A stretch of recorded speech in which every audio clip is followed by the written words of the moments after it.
우리 사람은 끊임없이 배워야 하고 또 끊임없이 자라야 합니다. 배우지 않으면은 우리가 성장할 수 없고 또 우리가 하나님 앞에 기쁨을 드릴 수가 없지요. 외적인 것도 우리가 자라야 하지만은 특별히 내면적인 것이 자라야 됩니다.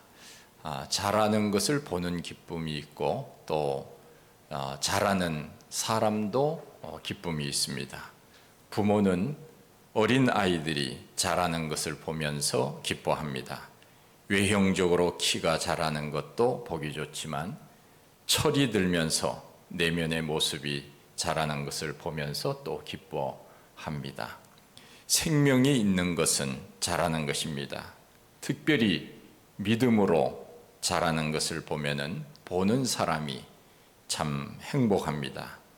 우리의 하나님은 우리가 믿음으로 자라는 것을 보면 얼마나 기뻐하실까 하는 생각을 해봅니다. 아이들을 보면은 얼마나 예쁜지 모릅니다. 하루가 다르게 쑥쑥 자랍니다. 웃는 모습도 예쁘고 자는 모습도 예쁘고 먹는 모습도 예쁩니다. 그런데 아이들이 예쁘다고 계속 아이로 있기를 원하는 부모는 없습니다. 아이가 잘 자라기를 원합니다. 에베소서 4장 14절 말씀에 이는 우리가 이제부터 어린 아이가 되지 아니하여 사람의 속임수와 간사한 유혹에 빠져 온갖 교훈의 풍조에 밀려 요동하지 않게 하려 함이라 했습니다. 계속 어린 아이로 있으면은 안 된다 하는 말입니다. 왜 그렇습니까? 사람의 속임수나 간사한 유혹에 빠지고 세상 풍조에 밀려서 요동하게 되기 때문입니다. 어린아이들은 분별력이 부족합니다. 유괴범인 줄도 모르고 친절하게 해주면 따라가기도 합니다. 세상 속임수에 넘어가기 쉬운 것이 어린아이들입니다. 이 세상은 거짓과 속임수가 얼마나 많은지 모릅니다. 경찰, 검찰, 교도소 이와 관련된 기관의 일거리가 줄어들면 참 좋겠다 하는 생각이 드는데 그런데 늘 보면은 과중한 일거리로 힘들다 하는 이야기를 많이 듣습니다. 우리가 살고 있는 이 동탄 지역에 경찰들이 늘 하는 말이 전국에서 제일 1인당 한 사람이 담당하는 인원수가 동탄 지역이 제일 높다 하는 그런 말을 합니다. 그만큼 업무가 많다 하는 것입니다. 그리고 또 사건, 사고 여러 가지 일들로 인하여 일하는 사람이 힘들다고 하는 이야기를 듣습니다. 얼마나 세상에 여러 가지 잘못된 것이 많은지 모릅니다. 또 이단들이 교묘하게 접근해 오기도 합니다. 기독교에 관련된 유튜브를 보고 있는데 나중에 보니까 이단이 하는 강좌였습니다. 구분이 잘 되지 않습니다. 기독교를 잘 모르는 사람들은 그것을 모르고 그냥 기독교적인 설교구나 성경 공부구나 하는데 우리가 모르면 넘어가기가 쉽습니다. 또한 정치 지도자들도 마찬가지입니다. 자기의 이익을 위하여 백성들을 속이는 경우도 얼마나 많습니까? 그래서 우리의 신앙이 어린아이의 수준에 머물러 있으면 안 된다는 것입니다. 성숙한 믿음으로 자라나야 그래야 옳고 그름이 무엇인지 분별할 수 있게 되는 것입니다. 어떤 분은 저한테 제가 지난주에 어디 집회에 갔다 왔습니다. 그런 이야기를 하더라고요. 그래서 어디에 갔다 왔느냐 그랬더니 뭐 어디에 갔다 왔는데 들어보니까 구원파에 갔다 왔어요. 사람이 많이 모이던데요. 말씀이 좋던데요. 이단들이요 말씀이 더 좋을 수도 있어요. 왜요? 귀에 듣기 좋은 소리만 하고 그리고 가문 이설로 사람들을 속이니까 그냥 아무 분별력 없이 듣는 거예요. 누가 가자 그러니까 가고 그럽니다. 우리가 성숙한 믿음이 아니면은 우리가 다 넘어가는 거예요. 베드로 전서와 베드로 후서에 보면은 베드로는 우리들에게 자라, 가라, 굳게 서라 하는 표현을 많이 했습니다. 아마 베드로는 예수님이 승천하시고 난 다음에 많은 것을 깨달았던 것 같습니다. 내가 좀 더 주님의 말씀을 잘 따를 걸, 좀 더 주님이 원하시는 데까지 내가 성숙한 사람이 될 걸, 그러면서 예수님이 승천하신 다음에 깨달았던 것이 많았던 것 같습니다. 베드로는 한때는 천방지축이었습니다. 예수님을 부인하기도 하고, 베드로를 보실 때 예수님이 얼마나 측은하게 보셨을까. 언제 철이 들래? 아마 예수님이 베드로를 보고 그렇게 생각을 하셨는지도 모릅니다. 열심은 있는데 분별력이 부족해서 베드로는 이랬다 저랬다 실수를 많이 했습니다. 그런데 예수님이 승천하시고 난 다음에 베드로가 철이 들었어요. 그래서 우리에게 권면하기를 갓난 아기들 같이 순전하고 신령한 젖을 사모하라 말씀합니다.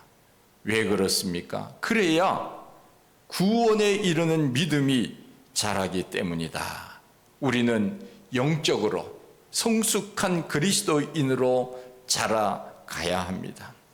예나 지금이나 똑같이 우리의 믿음이 자라지 않는다면은 마치 부모가 어린아이가 예쁘다고 너 어린아이로 평생 있으라 그런 말 하겠습니까?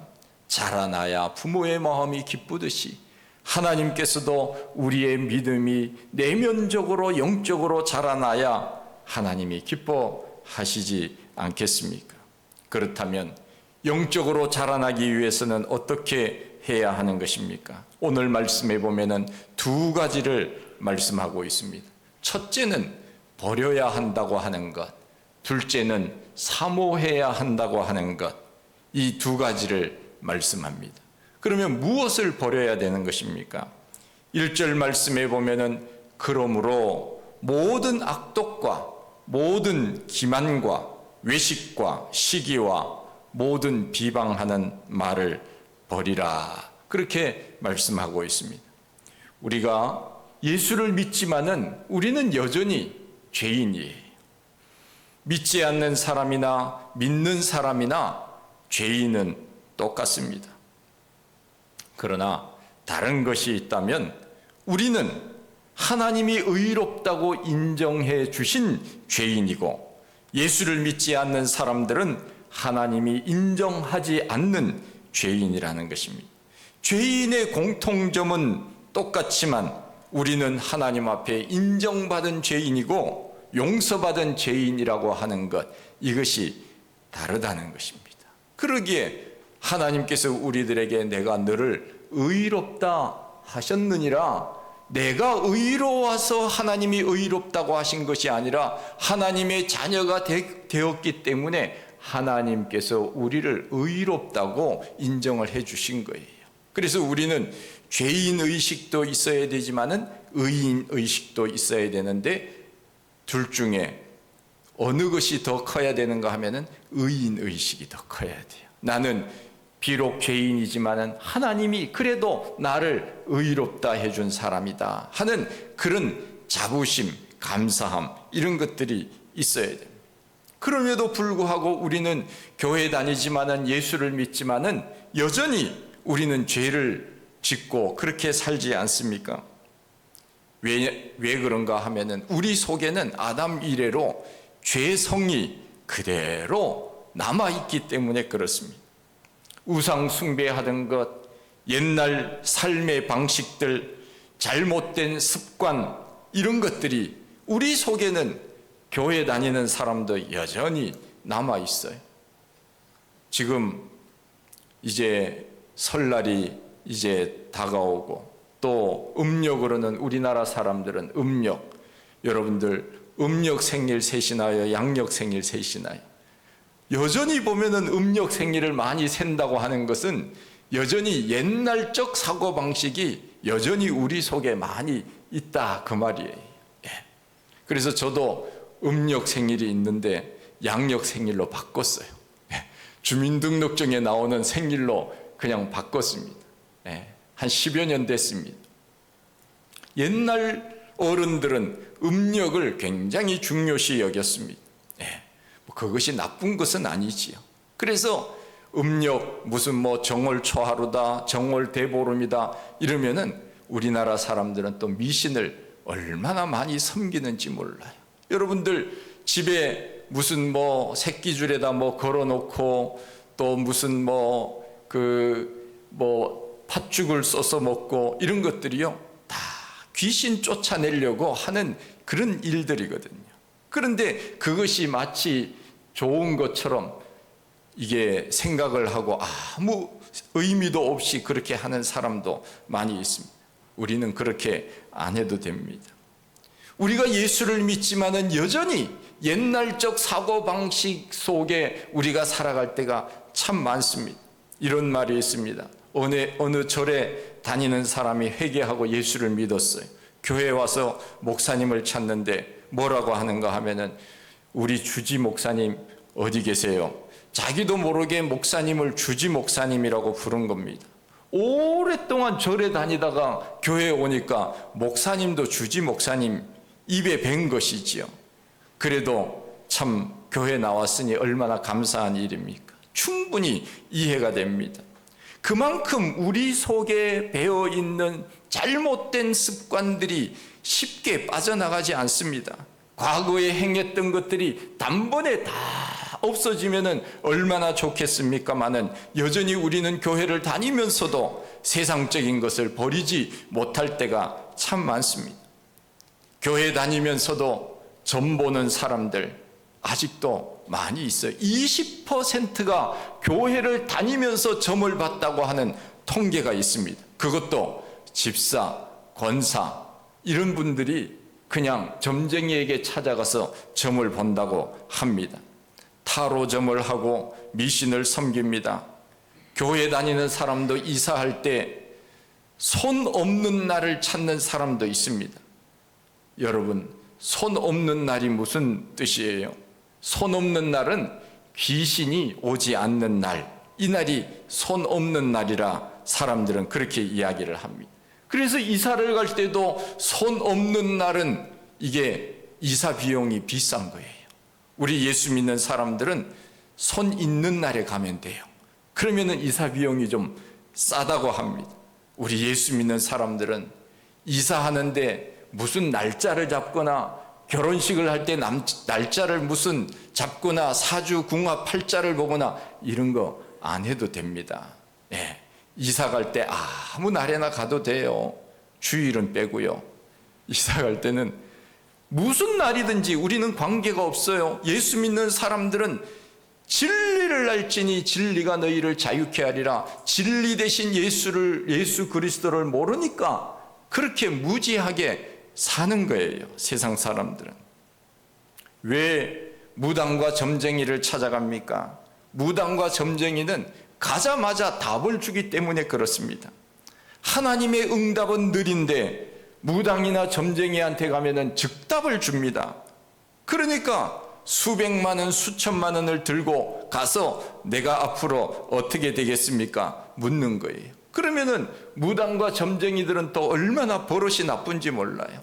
그냥 나이, 지, 고하를 막론하고 무조건 반말로 이거 해, 저거 해, 안 그러면 큰일 나, 무슨 사고가 나, 안 그러면 죽어, 공갈과 협박을 하지 않습니까? 몇 살 정도가 되어야 그때 비로소 결혼을 할 수 있어. 몇 살이 되어야 재물복이 있어. 몇 년이 지나면 너가 결혼할 수 있을 거야. 이게 즉답을 주니까 그게 찾아가는 거예요. 그것이 100% 거짓말인데도 그 말을 듣고 그냥 넘어가는 거죠. 얼마나 세상 사람들이 똑똑한 줄 알았더니 얼마나 어리석은지 몰라요. 점쟁이에게 찾아가서 돈 주고 점 보신 분 회개하세요. 손들어 보세요. 아직까지 점치고 있는 분들 손들어 보십시오. 저도 손 내려야 되겠네. 있어서는 안 됩니다. 공갈과 협박으로 자기 주머니를 채우기 위하여 사람들에게 현혹하여서 그렇게 함부로 쉽게 말하는 겁니다. 그것도 모르고 그냥 가서 찾아가서 통계에 의하면은 목사들은 10만 명 정도 되는데 무당 점쟁이는 80만 명이에요. 그러니까 우리나라 사람들이 영적인 상태가 어떤가를 우리가 짐작할 수 있지 않겠습니까? 명절이 되면 조상 제사를 드리는 사람도 있습니다. 매스컴에서 명절이 되면은 이런 표현을 씁니다. 올해 차례상은 얼마 비용이 들 거다, 이런 말을 합니다. 저는 그 말을 들을 때마다 유감입니다. 왜요? 차례상이라고 하는 것은 제사를 지낼 때 차려놓은 상을 말하는데 우리 기독교는 차례상하고는 전혀 관계가 없어요. 그런데 언론에서는 명절만 되기만 하면은 이번 차례상을 차리는 데는 얼마가 든다, 이렇게 이야기를 하는 것은 언론 관계자들이 얼마나 무지한가를 보여주는데 그것을 고치는 사람이 없어요. 제가 언젠가 국민은행에서 달력을 만들었는데 달력에다가 다 무슨 표시를 해놨는데 보니까 손 없는 날이라고 표시를 한 거예요. 그래서 제가 국민은행에다가 전화한 때가 있었어요. 이게 도대체 국민은행이 뭐 하는 곳인데 이게 달력을, 미신 달력을 만들어서 되겠느냐. 그 이후에는 없어졌더라고요. 제가 전화해서 그런지 몰라도. 세상 사람들은요, 똑똑하다고 하지만, 지식이 있다고 하지만 여전히 정말 무속신앙에 인생을 걸고 사는 사람들이 얼마나 많이 있는지 모릅니다. 우리 예수 믿는 사람들이 예수를 잘 믿어서 언론, 그 다음에 학계, 정계, 또 이런 여러 곳에 배치가 되어서 우리 예수 믿는 사람들이 그리스도의 문화를 이끌어갈 수 있도록 우리가 그렇게 기도하고 힘써야 돼요. 제사는 기독교에서는 없는 것입니다.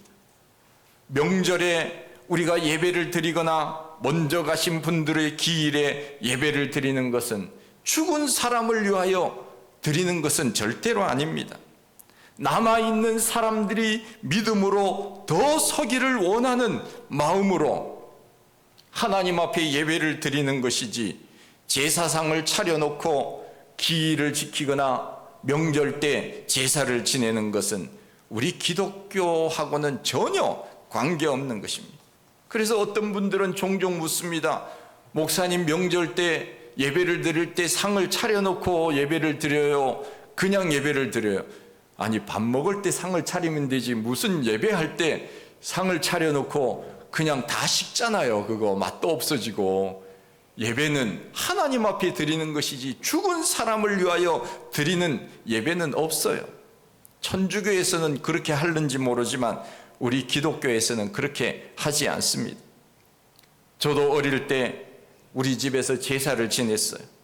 제사를 지낼 때 꼭 12시에 지내더라고요. 보니까 밤 12시에 제사를 지낼 때 뭐 기억이 가물가물하기는 한데 밥에다가 숟가락을 꼽아놓고 절을 하는 것을 보았는데, 저는 그 숟가락으로 조상신이 와서 제사밥을 먹고 가는 줄 알았어요.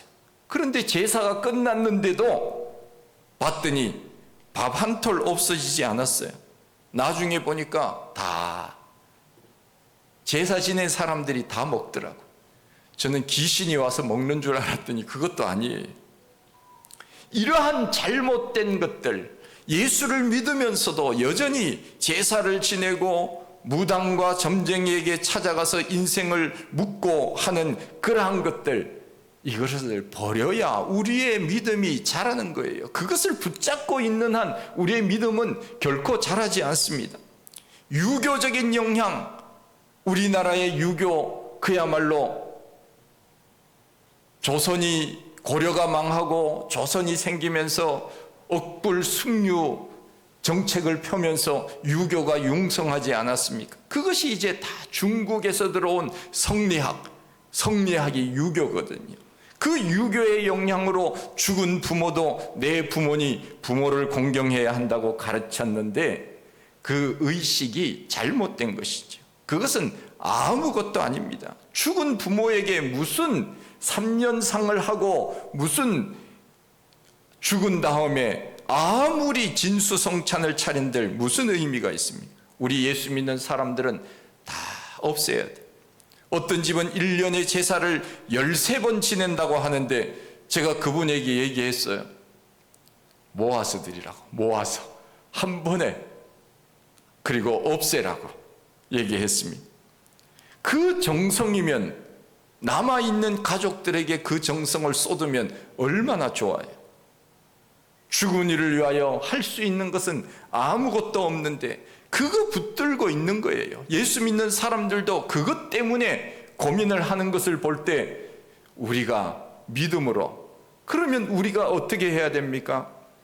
그런 거 못하게 하는 대신 우리가 더 믿지 않는 가족들에게 더 부지런히 더 잘하면은 다 이해가 되지 않겠습니까? 우리 예수 믿는 사람들은 과거에 잘못된 것을 버리지 않으면은 우리의 믿음이 자랄 수가 없습니다. 무거운 것과 얽매이기 쉬운 것들 다 벗어버리고 앞을 향하여, 우리 예수 믿는 사람들은 앞을 향하여, 할렐루야, 저 앞에 있는 면류관을 향하여 우리는 달려가는 거예요. 그런데 자꾸 뒤에 거 붙들고 놓지 않고 있으면 우리가 앞으로 갈 수 있겠습니까? 예수 믿으면서도 여전히 아무리 가르쳐도 안 돼요. 주일은 예배당에 나와서 예배 드려야 된다, 그렇게 얘기를 해도 잘 몰라요. 왜 모르는지 잘 모르겠어요. 하나님 앞에 주일은 이미 약속된 날인데 주일에 무슨 제사가 있다, 무슨 산소에 간다, 그런 것들이 왜 아직까지 붙들고 있는지 모르겠어요. 그 정성이면 하나님 앞에 쏟으면 하나님이 얼마나 복을 주실까요? 우리들에게 말씀합니다. 과거에 잘못된 것, 그리스도 안에서 너희들은 새로운 피조물이라. 이전 것은 지나갔으니 보라 새 것이 되었도다. 우리는 그리스도 안에서 새로운 존재로 살아갑니다. 우리의 내면의 삶이, 우리는 이제는 그리스도 안에 사는 거예요. 그리스도 안에. 그리고 우리가 하늘나라에 갈 때는 또 다시 새로운 존재가 되는 거예요. 뉴빙, 새로운 존재, 우리가 알지 못하는, 상상할 수 없는 새로운 존재로 변화되어서 하나님 나라에 맞는 옷으로 입고 우리가 거기에 가는 거예요. 그러니까 지금 현재는 과거의 잘못된 습관, 사상, 문화, 이런 것들을 우리가 버려야 되고, 천국 갈 때는 우리 육신, 이것이 버려지는 것 아닙니까? 그래야 하나님 나라에 합당한 모습으로 우리가 거기에 가서 살게 되는 거예요. 잘못된 것들이 있다면 우리가 버려야만 우리의 믿음이 자라는 것입니다. 우리의 믿음이 자라지 않으면 하나님이 기뻐하지 않는 것입니다. 예수님께서 바리새인들에게 책망하지 않았습니까? 외식하는 자들아, 그러면서 우리 예수님 책망하셨어요.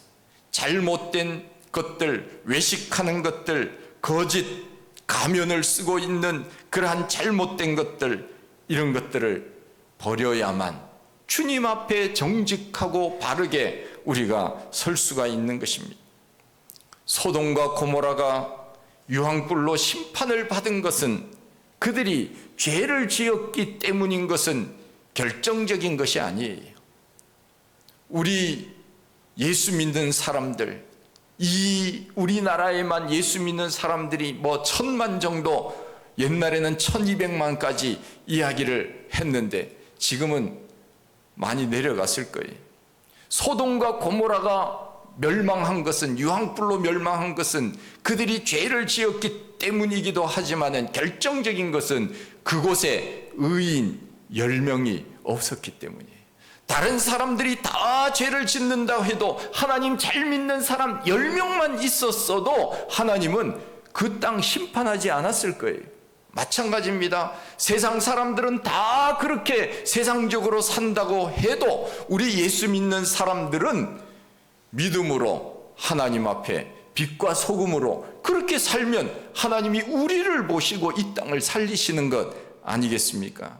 그러기에 우리는 세상 가운데서 세상 사람들이 다 그렇게 살아도 우리는 예수님 안에서 그야말로 새벽에 초롱초롱 빛나는 별과 같이 그렇게 믿음으로 살아야 되지 않겠습니까?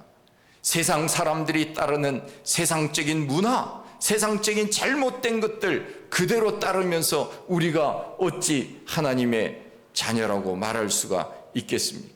그래서 우리는 잘못된 것들을 버려야 돼요. 문화적인 것, 잘못된 습관, 내가 하나님을 믿는데 방해되는 요소들, 이런 것들을 버릴 때 우리의 믿음이 자라는 거예요. 영적으로 성숙한 그리스도인이 되어 하나님을 기쁘시게 할 수 있는 거예요. 그리고 둘째는 영적으로 자라기 위해서는 사모해야 한다고 말씀하고 있습니다. 무엇을 사모해야 되느냐? 순전하고 신령한 젖을 사모하라 말씀하고 있습니다.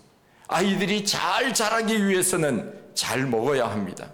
영양가 있는 것을 먹어야 됩니다. 어릴 때일수록 잘 먹어야 키가 크는 것 아니겠습니까? 모유가 제일 좋은데 우리 그리스도인들도 영적으로 자라기 위해서는 잘 먹어야 돼요. 아무 것이나 먹는 것이 아니고 오늘 말씀에 보면은 순전하고 신령한 젖을 사모해야 된다 말씀하고 있습니다. 순전하고 신령한 젖이 무엇이겠습니까? 이것이 바로 하나님의 말씀이에요. 우리가 하나님의 말씀을 사모해야 돼요. 하나님의 말씀을 사모해야 우리가 그 말씀이 기준이 되어 세상을 바르게 살 것 아니겠습니까? 그래야 우리가 하나님 기뻐하시는 아름다운 그리스도인이 되는 거예요. 여러분들 BTS 아시죠? BTS 방탄소년단 맞습니까? 예, BTS가 월드 투어를 한다 그래요. 월드 투어를 하는데 완전체가 되어서 군대 이제 다 갔다 와서 제가 BTS 일정을 봤어요. 인터넷에 들어가서 BTS 일정을 보니까 와 정말 대단하더라고요. 그냥 남미, 북미, 아시아, 유럽 투어가 그냥 쫙 나와 있는데 야 우리나라에서는 3월에 서울에서 6월에 부산에서 이제 공연을 한다는데 벌써 난리가 아닙니까? 그것을 구경하기 위하여 세계 사람들이 모이니까 숙박 시설이 천정부지로 그 가격이 올라가고 있다는 뉴스를 봅니다. 왜 그렇습니까? 그 암이라고 하는 그 BTS를 추종하는 사람들의 모임, 그 암이라고 하는 사람들이 그냥 사모하는 거예요. 그냥 얼굴만 봐도 그냥 밥 안 먹어도 될 것 같이 그렇게 쫓아다니고 그렇게 난리를 피우는 것 아닙니까? 수많은 돈을 투자해서 비행기를 타고 오고 며칠 숙박 시설을 찾아서 그 사람들 보기 위하여 오는 겁니다.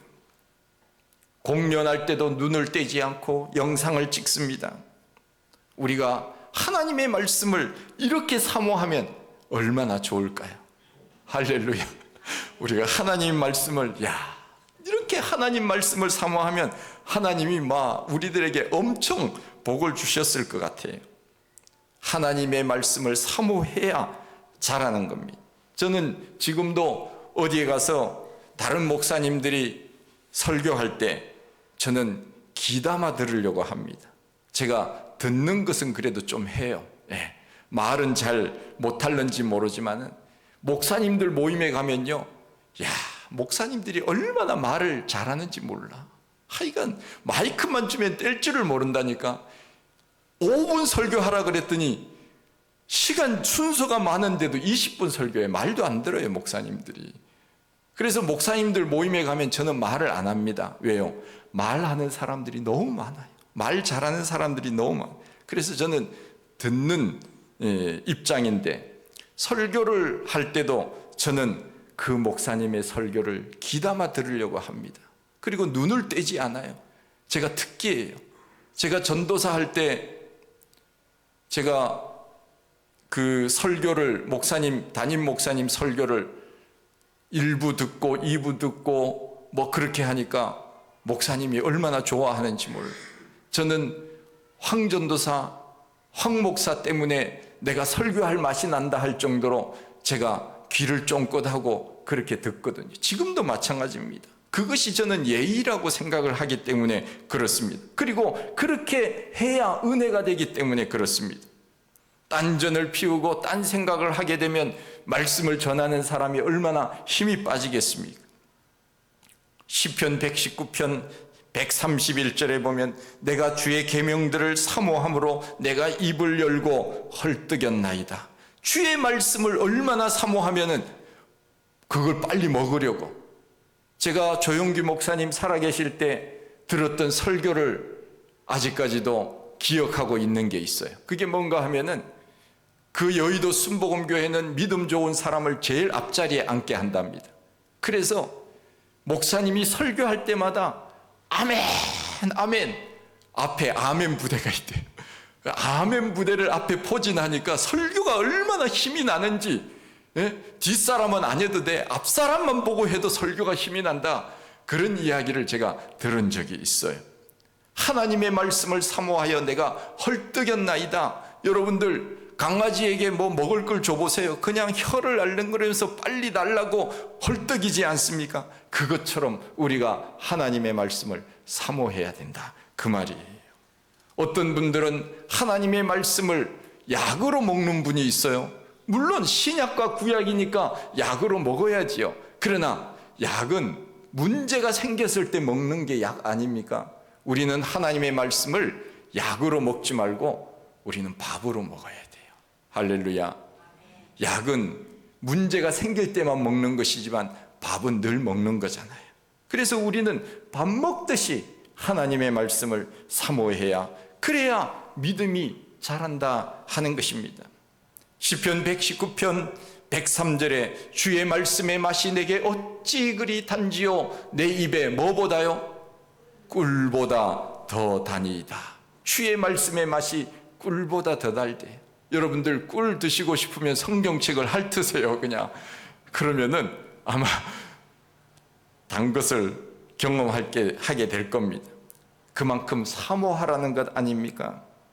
그래야 우리의 믿음이 자라는 거예요. 저는 우리 성도님들의 믿음이 자라서 세상의 유혹에 넘어지지 않고 이단에 빠지지 않고 세상 물정에 그냥 넘어가서 자기 모든 것들을 다 잃어버리지 않고 좀 우리 성도들이 그렇게 살았으면 좋겠어요. 그래서 주일이 되면 오늘 누가 결석하나 이런 걱정 안 해도 될 정도로 우리 성도님들의 믿음이 자랐으면 좋겠습니다. 에베소서 4장 15절에 오직 사랑 안에서 참된 것을 하여 범사에 그에게까지 자랄지라. 그는 머리니 곧 그리스도라. 그리스도까지 자랄 수 있도록 우리가 힘을 써야 됩니다. 예수님은 영적으로, 정신적으로, 육체적으로 잘 자라나셨습니다. 우리도 믿음이 자라게 되면은 하나님이 믿음이 없이는 기쁘시게 못한다 했으니 우리의 믿음이 자라면 하나님도 기뻐하시는 것이지요. 잘못된 것 버리고 주님을 사모하고 주님의 말씀을 사모하여 성숙한 그리스도인으로 살아갈 수 있는 우리 모두가 다 되시기를 축원드립니다. 하나님 아버지 감사합니다. 주시는 말씀을 저희들이 묵상합니다. 하나님, 우리가 세상적인 것에 대해서는 우리의 발걸음이 빠르지만 그러나 주님의 말씀을 사모하고 주님 앞에 나와 예배 드린 데는 너무나도 우리의 발걸음이 늦는 것은 아닌지 모릅니다. 더 주님을 의지하고 세상적 잘못된 것은 버리고 주님의 말씀 사모하여 우리 주님 앞에 영광 돌리고 칭찬받는 우리 믿음의 사람들이 다 되게 하여 주옵소서. 예수님 이름으로 기도하옵나이다. 아멘.